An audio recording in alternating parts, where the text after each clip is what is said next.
아무나 천국 말씀을 듣고 깨닫지 못할 때는 악한 자가 와서 그 마음에 뿌려진 것을 빼앗나니 이는 곧 길가에 뿌려진 자다.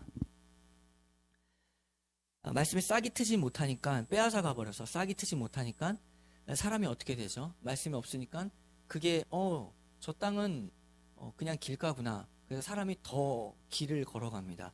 그러니까 이런 언저리 신앙은 사람이 더 다니게 되니까 더 단단해지죠. 더 굳어집니다. 그래서 나중에는 어떻게 되냐면 말씀이 내 삶의 언저리에 머무는 그 시간도 짧아집니다.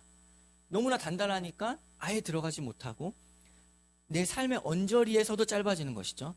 그러다가 어떻게 되냐면 이제 말씀이 왔는지도 모릅니다. 말씀을 들어도 무감각해지죠.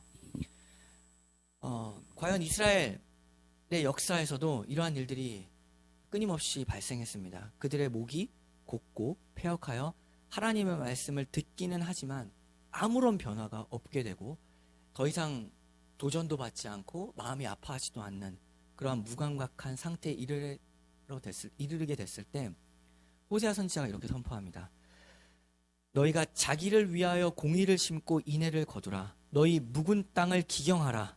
지금이 곧 여호와를 찾을 때니 마침내 여호와께서 오사 공의를 비처럼 너희에게 내리시리라. 그 상태가 어떠했는가 보여주죠.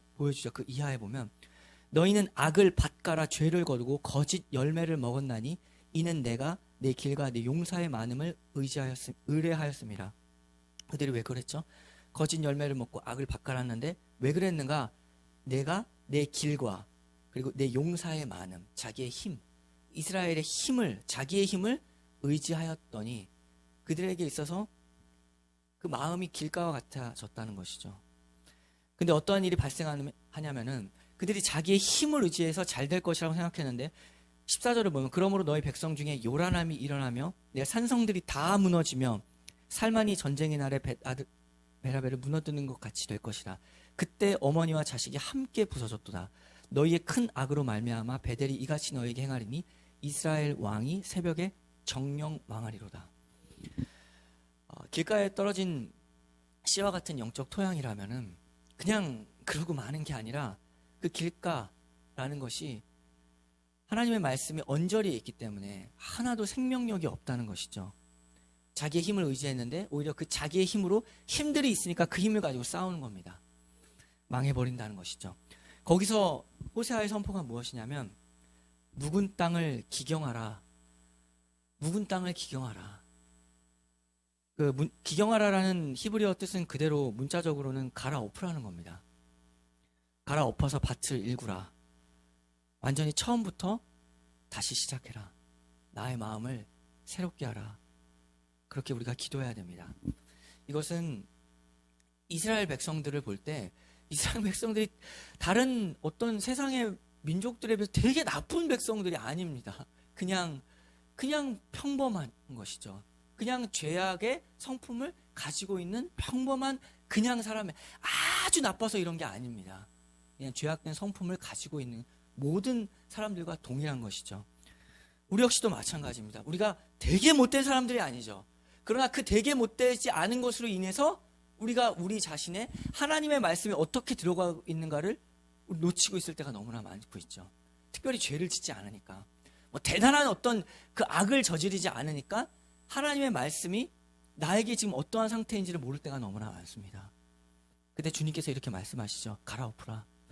너희는 이 세대를 본받지 말고 오직 마음을 새롭게 함으로 변화를 받아 하나님의 선하시고 기뻐하시고 온전하신 뜻이 무엇인지를 분별하도록 하라.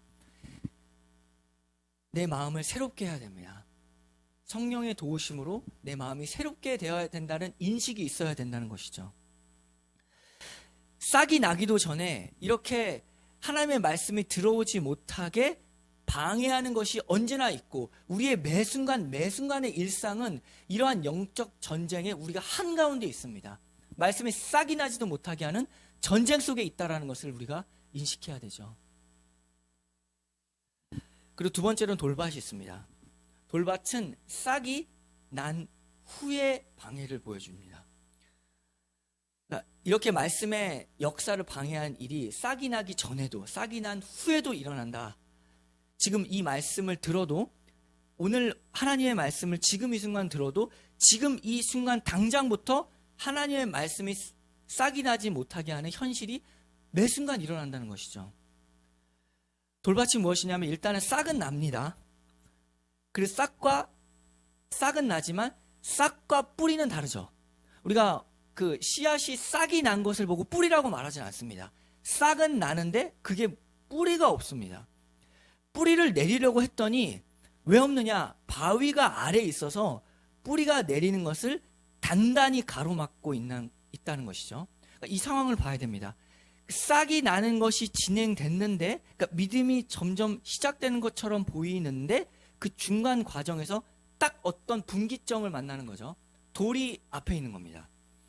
돌이 있어서 막히는 그 순간, 그러니까 내 마음에 돌이 있는데 말씀과 충돌하는 시점이 딱 왔을 때 언제나 돌이 이겨버리는 것이죠. 이것은 결국 하나님의 말씀이 그 분기점 속에서 뚫고 가지 못하고 여기서 딱 멈춰버리는 것. 하나님의 말씀이 나의 삶의 전부는 되지 못하는 것입니다. 계속적으로 강조되는 복음의 내용인데 갈라디아서 2장 20절 우리가 지금 세 번째 이야기하고 있는 것입니다. 내가 그리스도와 함께 십자가에 못 박혔나니 그런즉 이제는 내가 사는 것이 아니요 오직 내 안에 그리스도께 사시는 것이라. 이제 내가 육체 가운데 사는 것은 나를 사랑하사 나를 위하여 자기 자신을 버리신 하나님의 아들을 믿는 믿음 안에서 사는 것이라. 십자가에서 반만 죽은 거죠. 다 죽은 게 아니라. 그런 복음은 없습니다. 십자가의 복음이라는 것은 내가 완전히 십자가에서 죽었다. 침례를 받았다는 것이 그것을 말하죠. 내가 완전히 죽었다. 완전히 물에 잠겼다. 완전히 죽었다는 것입니다.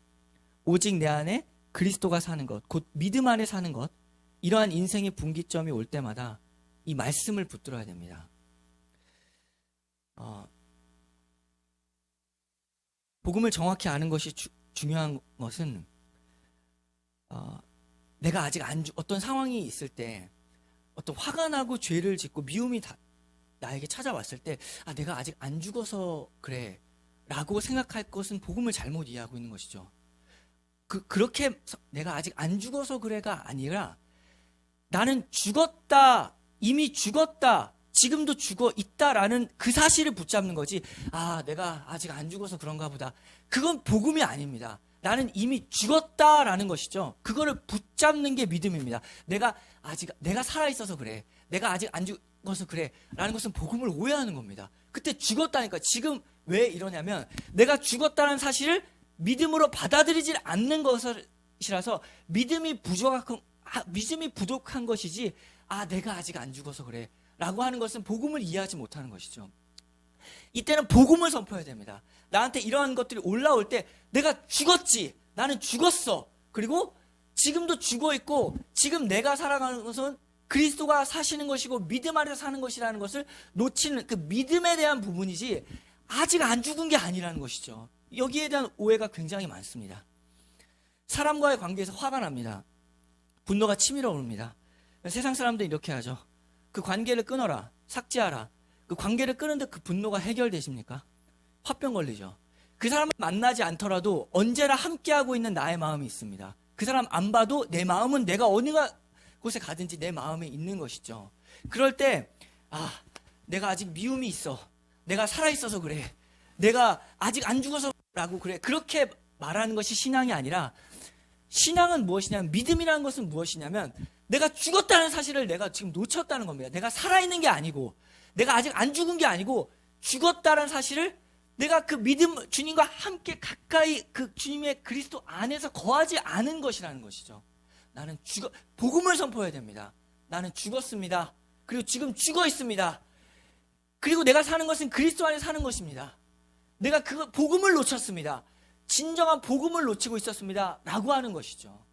그때마다 복음을 선포하기를 바랍니다. 안 죽은 게 아니라 나는 죽었습니다. 그것을 붙잡는 것이죠.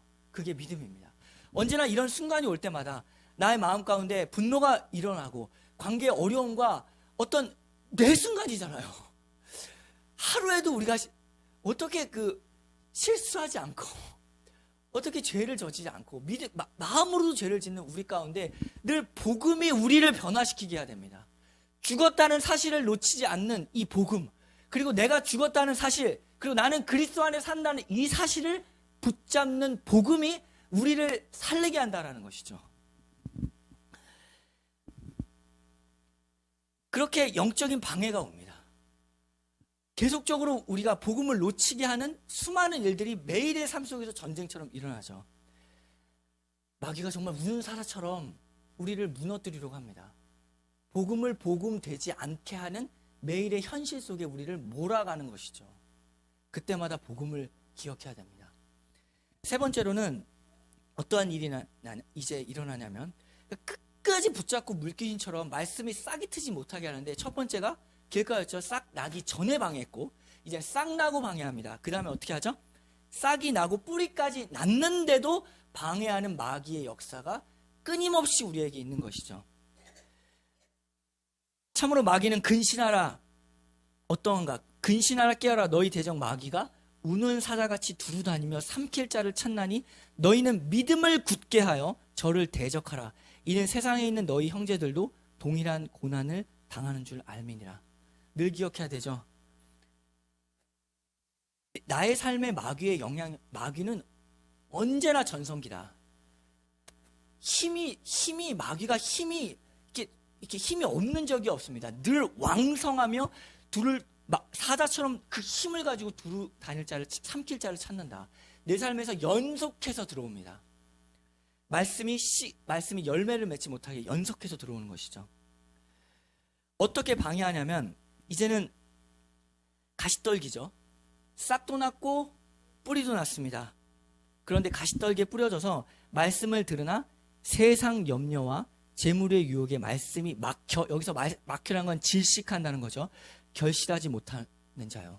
말씀이 막히면 어떻게 되냐면, 내 영혼이, 말씀이 질식하게 되면 내 영혼이 질식합니다. 그래서 자라지 못하게 하는 것이죠. 꽉꽉 막혀서. 무엇이 자라게 하지 못하는가? 원래 말씀이 내 안에 들어오면, 씨가 나면 곧게 위로 이렇게 올라가야 되죠. 식물이 위로 올라가야 되고, 또 뿐만 아니라 뿌리가 넓게 퍼져서 위로뿐만 아니라 옆으로도 점점점 왕성해야 되고 장성해져야 됩니다. 위로도 올라가고 옆으로도 넓어져야 되는 것인데, 이 가시떨기에 뿌려지면은 세상의 염려와 재물의 유혹에 막힌다는 건데, 옆으로 다 막는 겁니다. 위로도 못 자라게 하고 옆으로도 뿌리가 넓게 퍼져서 양분을 먹어야 되는데 그것도 못하게 한다는 거죠. 말씀이 막히게 되면 어떻게 되냐? 위로 하나님의 사랑입니다. 하나님을 사랑하지 못하게 하고 옆으로 이웃을 사랑하지 못하게, 넓어지지도 않고 위로도 올라가지 않게 하는 것. 무엇이? 세상 염려, 재물의 유혹입니다. 당장 이렇게 들어오죠. 야, 나 하나도 제대로 잘 먹고 못 사는데 무슨 내가 누구를 사랑해? 말씀이 막힌 거죠. 하나님은 이웃을 사랑하라, 하나님을 사랑하라고 했는데 내가 나 하나도 못하는데, 이 재물의 유혹과 세상 염려 때문에 나 하나도 간수를 못하는데 내가 무슨 영향을 줘? 힘이 있어야 누구를 돕지. 나도 힘이 없는데 누구를 도와? 그 힘은 무엇입니까? 나의 힘입니까? 내가 어떤 위치에 오르면 도웁니까? 우리의 힘은 언제나 이 말씀, 양분은 하나님에게 옵니다. 하나님도 사랑하지 못하게 하고 이웃도 사랑하지 못하게 하는 거죠. 하나님을 사랑하지 않기 때문에 나의 인생을 하나님께 드리고, 주님께서 내게 주신 것을 가지고 내가 어떻게든지 주님을 위해 사랑하며 살아가는 인생을 하지 못하게. 나 어떻게 하는가? 내가도 못하는데 내가 뭘 하는, 이런 세상적인 생각들을 가득 차게 꽉 막아 놓는 거죠, 내 인생에. 그래서 어떻게 됩니까? 신앙생활 오래 했지만 아무것도 이룬 것이 없습니다. 뭐 대단한 일이 아닙니다. 무엇을 이루죠? 하나님을 사랑하며 이룬 일들, 이웃을 사랑하며 이룬 일들이 아무것도 없지. 나 하나 구원받고 하나님 앞에서 예쁘게 살아가는 그 인생으로 끝나는 것이죠. 그것이 막혀 있다는 사실입니다. 내 영혼이 지금 질식해 있다고요.